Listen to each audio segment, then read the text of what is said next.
Executive orders, energy independence, closing the border. Like just like that. Illegal aliens know not to come in. Just like that. Now what do you get? Deport the violent criminals. Start with the ones that are politically, palatable. Start with the ones for which there's no reasonable opposition.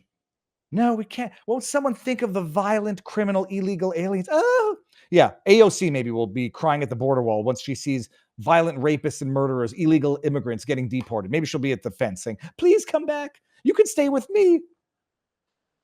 But Trump cleared the, he scrubbed the clearance, or he revoked the clearance of those 51 spies that lied. Everybody remembers it. It's just fantastic.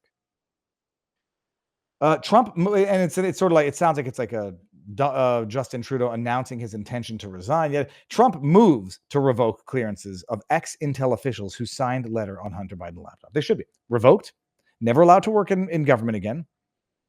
Government pensions eliminated. I mean, this is not just like, oh, you screwed up at the office. This is, you lied, you misled a nation, you interfered with elections, and you knew that it was a lie. I'm not just flippantly accusing them of lying. They knew it was a lie when they said it. They knew it was a lie when they said it because the FBI had already had that laptop for an extended period of time, and they authenticated it. And if they didn't know that it was authenticated, then they said something, they asserted something as an affirmative fact when they had no basis to say it, which is a lie as well. They deserve some form of punishment, and if this is the least of it, well, it's a step in the right direction. Trump says his administration will move to revoke the security clearances of the more than 46 former intelligence officials who signed a 2020 letter saying that the Hunter Biden laptop saga, I love the way they say it, bore the hallmarks of a Russian information operation. They didn't say it was an information operation. This is how you know it was actually deliberate and a lie, because they knew that if they said it was a Russian information operation, that would be a lie. So what they said was not plausible deniability, sufficiently ambiguous. Yeah, it does bear the hallmarks of a Russian information operation. I mean, all information operations have the same hallmarks. This one wasn't one, but it was true, but it bore the hallmarks, right? Am I right or am I right? Am I right? The action is an early indication of the president's determination to exact retribution. Oh yeah. Retribution? So what's the definition of retribution? I think there's an implied injustice to retribution. Look up retribution. Justice is justice. Retribution, I believe it has an implied cause, an implied suggestion of abuse or vengeance. Tribulation, that's not the right one. The hell? Well, that's not the right word. Whatever. It doesn't even matter. Okay, fine. Retribution on his perceived adversaries. They're not perceived. It's not retribution, and they're not perceived adversaries. It is justice on enemies, and is the latest point of tension between Trump and an intelligence community of which he has been openly disdainful. Oh, you mean the same intelligence community that tried to frame him and lock him up? The same intelligence community that falsified evidence when they raided his Mar-a-Lago property with authorization to use lethal force? The same intelligence community that literally falsified evidence to manufacture the Russiagate hoax, spied on his campaign, and locked up his buddies unlawfully. That's not disdain. That's righteous justice coming. The sweeping move announced via executive order Monday also sets up a potential court challenge from ex-officials seeking to maintain access to sensitive government information. If you lied, you deserve to never have access to sensitive government information ever again, because quite clearly you don't know how to use it. President has a lot of authority when it comes to security clearances. The problem the White House will run into, if they depart from their existing procedures, they could set up a judicial appeal for these 51 people.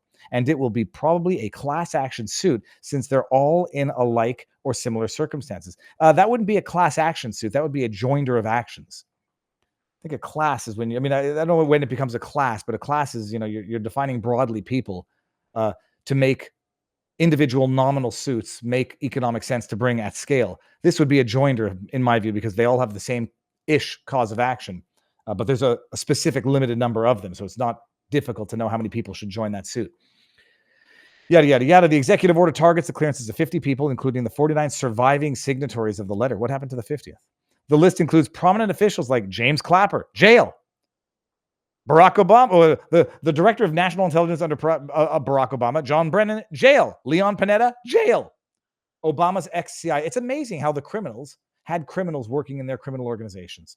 Also targeted John Bolton, who was fired from Trump's national security advisor team during his first term and later wrote a book whose publication the White House unsuccessfully sought to block on the grounds that it disclosed national security information. Holy shit. The guy goes on a book tour and badmouths Trump when it'll be very profitable for him. The order directs the CIA to work with the Office of the Director of National Intelligence to begin the process of revoking the clearances. It was not clear how many of the former officials still maintain security clearances, yada, yada, yada. All right. At issue is the October letter. We all know this. Okay. They lied. They lied. It interfered with an election. It changed the outcome of an election. And if there's anyone who's in jail for election interference, and there is, Tina Peters, she should be released, and her place should be taken by, I'm sure there's one female on that list. I know there is. I don't know what her name is offhand, but she can take her place in the Colorado State Prison. So that's it. I mean, everything is looking bright. Everything is looking on track, and he's got to go hard. He's got to hurry hard and really, really stick it to the system. Get out the holdouts and prosecute everyone who did not get pardoned by Biden on his way out, and exact justice, not retribution.